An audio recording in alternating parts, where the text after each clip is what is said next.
After 2 consecutive years of losses, Germany's flagship airline Lufthansa said on Friday it had once again made a profit in 2022 and expects a significant improvement in earnings this year, as international air traffic recovered from the COVID-19 pandemic.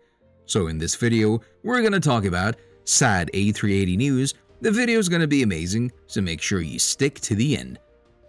When the coronavirus brought global air travel to a halt, Lufthansa suffered massive losses and had to be bailed out by the German government in 2020. But as vaccines were rolled out and countries shifted to living with the virus, the airline, one of Europe's biggest, benefited from pent-up demand and has bounced back faster than expected. Lufthansa, which also includes Eurowings, Austrian, Swiss, and Brussels Airlines, said 102 million passengers flew with airlines of the group in 2022, more than twice as many as in 2021.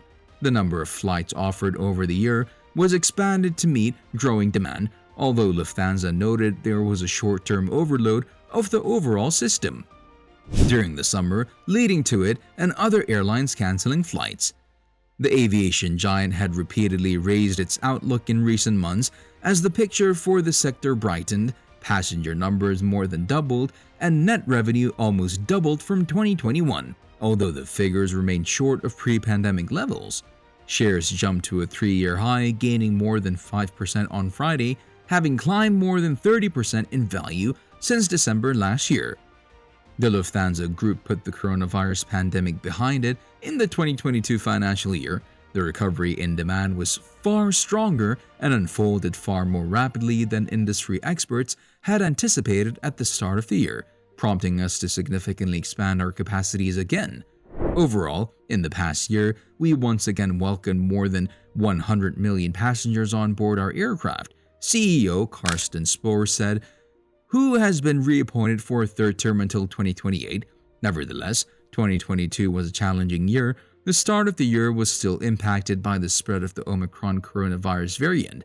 However, shortly thereafter, demand picked up enormously and capacities were expanded so strongly within the span of a few months that the global air traffic system was at times overstretched during the summer months.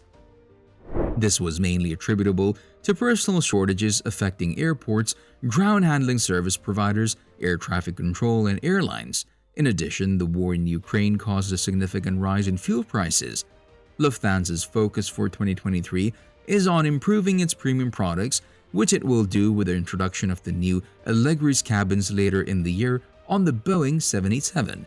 Except for different colors, Swiss will introduce the same cabin in 2025 as Swiss Senses on the Airbus A330-300, that Boeing 777-300ER, and later on newly delivered Airbus A350-900s. Improving customer satisfaction is another target. Thanks to strong forward bookings in Europe and North America, 2023 should produce a significant improvement in adjusted EBIT. The company's full-year operating profit of 1.51 billion euros came after a loss of 1.6 billion euros a year ago. Fourth quarter profits swung to 575 million euros from a loss of 42 million euros, in line with expectations. The balance sheet also improved, with net debt falling to 6.9 billion euros from 9 billion euros.